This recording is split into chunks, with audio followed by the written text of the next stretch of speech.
Hello and welcome to Cheshire Audio. Now then, I'm going to put the camera onto this turntable here. This is a workshop update, and I've had quite an interesting deck in which I'm going to show you because it's been very random, and I'm hoping to sort of capture what it's doing. This is a 1980s Planar 3. It's probably about an 83, 84. And if you remember, I did a video of faults that you can get with Rega 3s, and I went through the resistor failure. Various things that can cause, so you can get, sometimes the deck will completely stop and it won't go. That's resistor failure. Sometimes you'll get just running slow. That's detached pulley. And I did videos for each fault.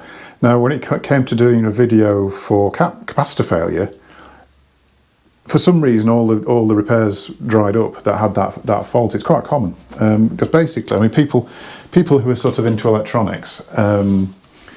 Are always aghast when you say that the Regas have RIFA caps in them, and this is Rega motor with supply board, the original supply board, and there's a purple resistor on there which is like a dropper resistor, so that drops voltage from 240 down to 110 in the UK, and then we have a little RIFA cap on there, if you can see that. Which my understanding of this, I'm not an electronics engineer, but my understanding of that is you have a waveform and the capacitor chops off the negative part of the waveform, so the motor will just turn one way. If it doesn't have the capacitor, it will basically lock up because it's trying to go backwards and forwards at the same time.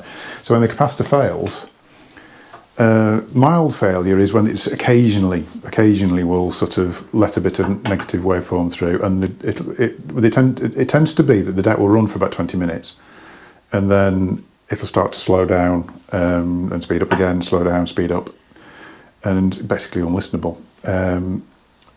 When they get a little bit worse than that, you get strange clunking noises from the motor. Sometimes you get quite a serious vibration from the motor because the motor is literally going into like spasm because it's trying to go backwards and forwards at the same time. This one, because it's not, I think it's basically not been touched for about 20 years. It's been sort of in storage, and the capacitors will fail just by lack of use, really. Well, like I say, the people who are into electronics hate RIFA caps because they say RIFA caps always go after a while.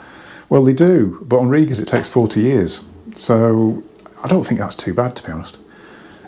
So, but this one is really gone, and as you can see, and I've kept the camera on it because it occasionally decides to behave. The speed is all over the place. I mean, the strobe can't even keep track of it. And you're getting the thumping from the motor because the motor is sort of twitching away. What I'll do actually, I'll just stop it so you can see what the motor's doing. If we can actually see through, try and find a position where it's not reflecting. So we can just make the motor out just there. You can see why it's making the noise. Is the motor sort of twitching on its suspension?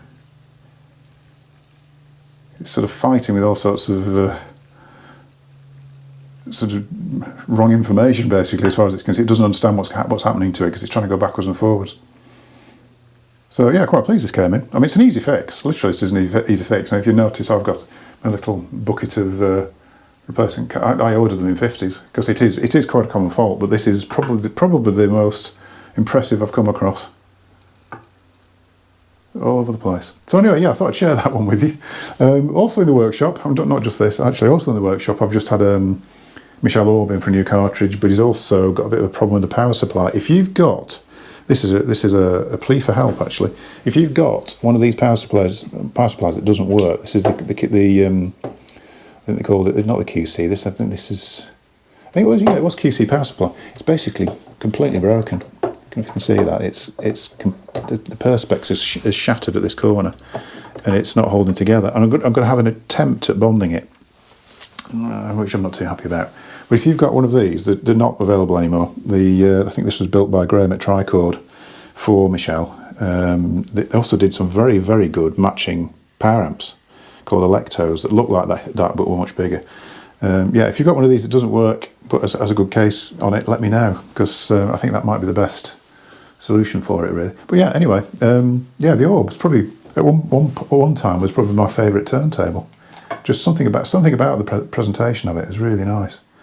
Much better than the Jarodeck. Much better than the Jarodeck.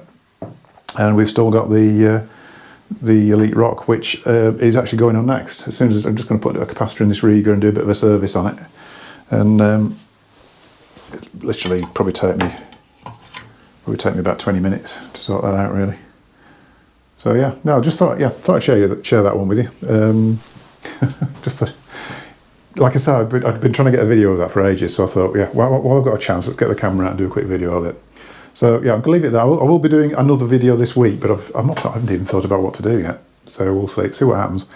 Yeah, don't forget to give a like and subscribe, and I will see you in a future video. And if anybody knows about YouTube and paying, filling out your American tax form, drop me a line. Okay, thanks very much. See you soon.